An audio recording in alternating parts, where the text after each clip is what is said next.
الحاجه الثالثه، النهارده كان في حفل في اتحاد الكوره لتسليم الحكام الشاره الدوليه. عايز اقول لحضراتكم بس معلومه. اولا، انا سالت حكام دوليين هل الحفل ده بيتعمل كل سنه؟ لان انا بشوف دايما في الاتحادات العربيه بره ده بيتعمل كل سنه، والكلام ده بيتعمل من شهر يناير وفبراير، مش من دلوقتي، مش من شهر ابريل. يعني انا شفت حفل زي ده في تونس من شهرين ثلاثه. فايه الداعي ان انت تعمل حفل في شهر 4؟ فانا سالت حكام دوليين سابقين، فعلى سبيل المثال مثلا اتقال لي اخر 7 8 سنين ما كانش فيه حاجه زي كده. ما كانش فيه حاجه زي كده في مصر.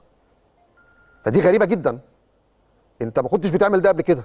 ايه الداعي انك تعمل ده؟ الحاجه الثانيه، اكتشفت وعرفت كمان ان الحفل ده اتقال للحكام يوم 1 ابريل هنعمله يوم 15 ابريل.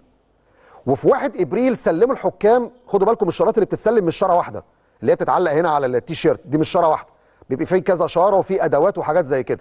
تمام؟ فلما سلمت الشاره في 1 ابريل، ايه الداعي انك تاجل باقي الشارات لغايه لما الباشمهندس هاني ابو ريده يكون موجود عشان يسلم باقي الشارات؟ طيب. الحاجه الثالثه، النهارده اتقال في الحفل ان المفروض ان الحفل بيقام لتسليم الحكام الدوليين لعام 2026 الشارات الدوليه، وعلى هامش ده هيبقى في تكريم للطاقم المونديالي اللي رايح كاس عالم. وطبعا دي صور النهارده شفناها من الحفل اللي فيها لجنه الحكام الرئيسيه واللجنه الفنيه ورئيس الاتحاد المهندس هاني ابو ريده والحكام الدوليين، حكام الملعب وحكام تقنيه الفي اي ار والحكام المساعدين، وخدوا بالكم كمان الكره الشاطئيه وكره الصالات والكره النسائيه. كل ده النهارده كان موجود. طيب، وقدامنا الصور اهي اللي موجوده. فبالتالي حفل زي ده ما اتعملش في الاتحاد من سنين. الا وانه انك فكرت تعمله وقلت للحكام هعمله وبلغتهم في 1 ابريل ان في حفل. طب ما انت في 1 ابريل سلمتهم الشارات، كان ايه الفكر انك تاجل اسبوعين؟ ماشي، عشان الباشمهندس هاني يكون موجود ويسلم الشارات. طب طقم المونديال اللي انت كنت عايز تعمل له حفله النهارده ما تعملوش حفله. هو القصه كلها على بعضها كانت في نفس الفكره.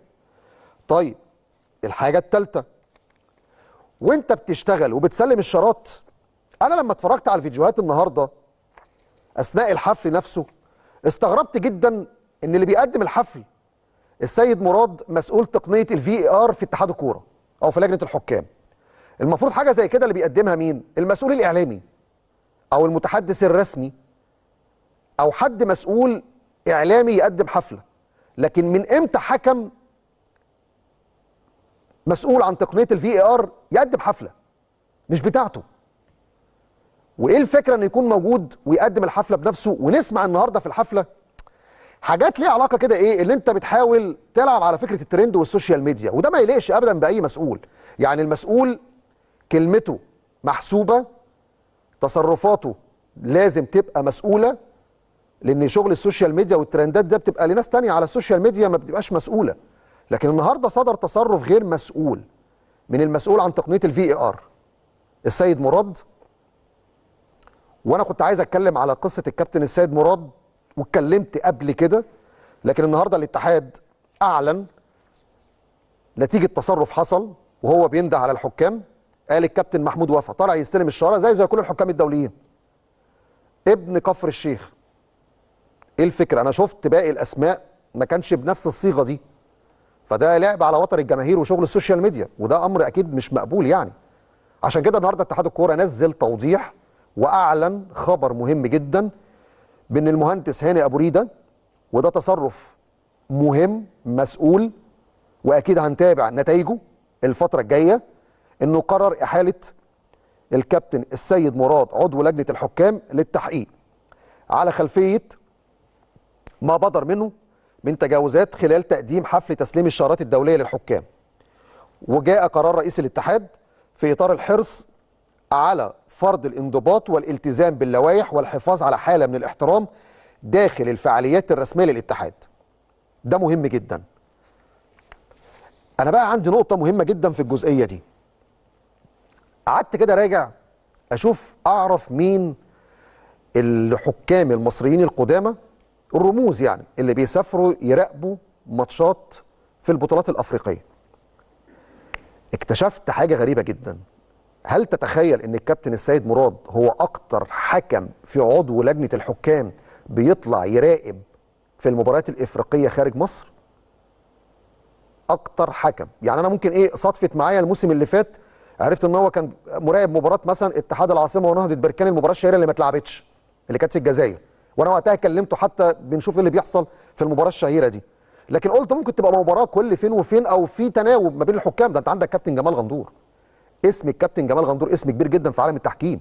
عندك حكام كبيره يعني مش موجودين، ياسر عبد الرؤوف، سمير عثمان، مع حفظ الالقاب للجميع طبعا كلهم اصدقائنا وناس محترمه جدا. بلاقي مثلا احيانا الكابتن تامر در بيطلع ماتشات، لكن الاسم الابرز اللي بيطلع لمراقبه الحكام اللي بيديروا مباريات افريقيه، يعني مثلا ماتش بيحكمه مصطفى غربال، مقيم الحكام اللي طالع مثلا الكابتن سيد مراد بيكتب تقرير في مستواه الفني، بيكتب تقرير في مستوى فني ما اعرفش حكم زي مثلا دحام بيدا، حكم مثلا زي توم ابو نجيل، هو ده دوره. بس انا مثلا بلاقي ايه كل فين وفين مثلا جهاد جريشه لسه كان من شهر راح يراقب مباراه، بس ده ماتش كل يعني بالتالي ده اول مباراه يراقب فيها جهاد جريشه، كان بيراقب عمر ارطان الصومالي بالمناسبه اللي راح كاس عالم. شفت تامر دري في مباراه او اتنين، لكن الاسم اللي بلاقيه مستمر بشكل كبير كان الكابتن السيد مراد. اوكي هو عضو لجنه حكام، واخد انا عارف ان هو واخد شهادات في الحاجات دي بشكل قوي جدا، لكن برضه يا جماعه احنا عندنا رموز في التحكيم هما فين؟